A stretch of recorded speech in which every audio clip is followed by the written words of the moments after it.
Bienvenidos y bienvenidas a este podcast académico, la epistemología educativa, pensar la educación como emancipación. Este podcast es un espacio donde reflexionaremos sobre la educación más allá de las aulas.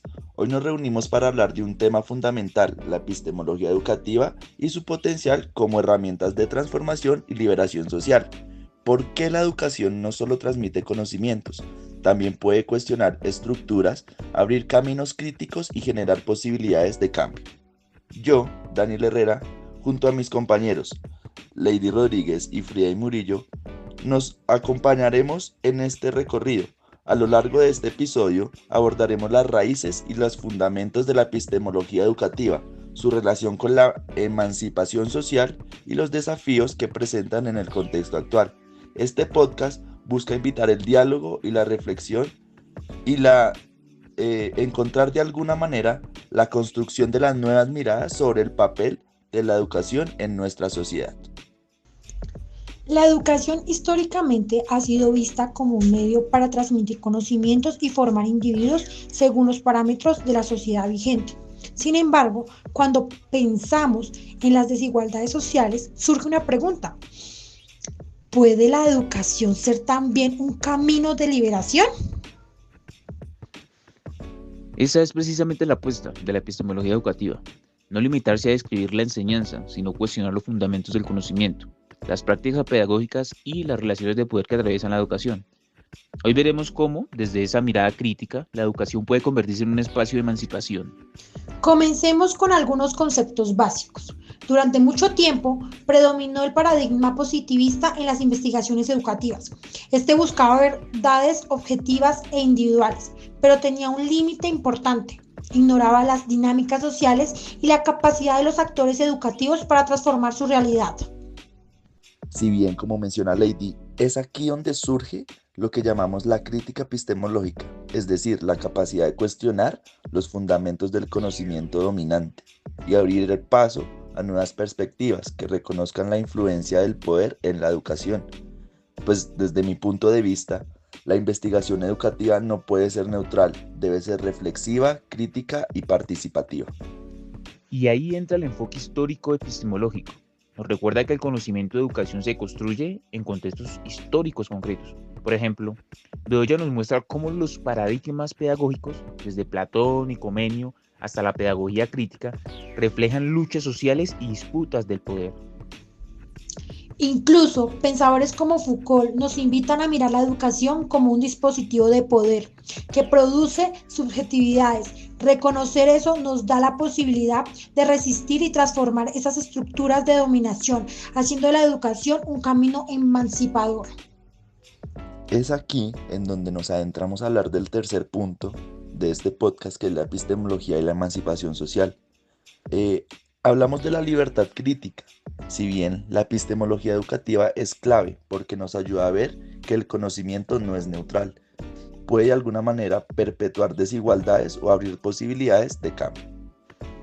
Esto conecta con tradiciones pedagógicas como la de Paulo Freire, quien nos enseñó que el diálogo y la conciencia crítica son fundamentales para que los oprimidos comprendan su realidad y de esta forma también actúen para transformarla. Su pedagogía es un ejemplo histórico de cómo la epistemología crítica se traduce en procesos de emancipación.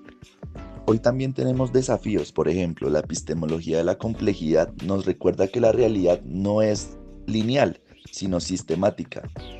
Es decir, esto obliga a que la educación capaz de integrar múltiples dimensiones sociales, culturales y tecnológicas.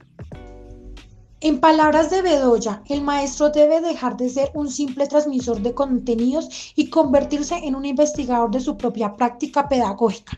Esa transformación del rol docente es central para que la educación se convierta en un espacio de liberación.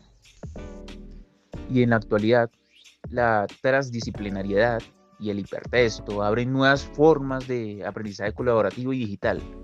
Esto permite democratizar el conocimiento y asimismo empoderar a comunidades que antes estaban marginadas del acceso educativo, por ejemplo. Es así como, siguiendo la idea de Frey, me surge un ejemplo. concreto en especial, que puede ser los movimientos sociales estudiantiles en Chile o las luchas por la justicia en Estados Unidos. Allí la educación y la epistemología crítica pues han sido un motor de cuestionamiento y acción colectiva frente a estructuras pues de poder injusto. Además, la hermenéutica nos da una herramienta interpretativa para comprender los aprendizajes en su singularidad, valorando las experiencias individuales y colectivas. Una educación emancipadora no homogeniza, sino que reconoce y transforma la diversidad de experiencias. Uno de ellos es el riesgo de que la educación se reduzca a un servicio técnico, desconectado de la reflexión crítica. En un mundo globalizado y digitalizado, necesitamos ir más allá de las competencias instrumentales. Así es, correcto. El reto es construir una pedagogía crítica que enfoque y forme ciudadanos capaces de analizar, cuestionar y transformar su contexto. No basta solamente con enseñar y con de alguna manera brindar la información. Se trata de formar sujetos emancipados. Pero debemos preguntarnos, ¿qué retos enfrentamos hoy si queremos una epistemología educativa verdaderamente emancipadora? Es así como vimos que la epistemología educativa no es solo una abstracción lejana, sino una herramienta concreta para pensar que la educación es una práctica de libertad. El alcance es enorme. La epistemología educativa nos da un marco para transformar el currículo, reconocer la pedagogía como ciencia y abrir espacios de resistencia frente a la reproducción de desigualdades sociales. Y como estudiantes, docentes y ciudadanos, tenemos la responsabilidad de seguir profundizando en estas reflexiones para construir sociedades más justas, inclusivas y democráticas. Gracias por acompañarnos en este diálogo. Les invitamos a seguir leyendo, investigando y sobre todo usar una epistemología educativa con una herramienta de cambio social. Todos juntos, hasta la próxima. Hasta la próxima.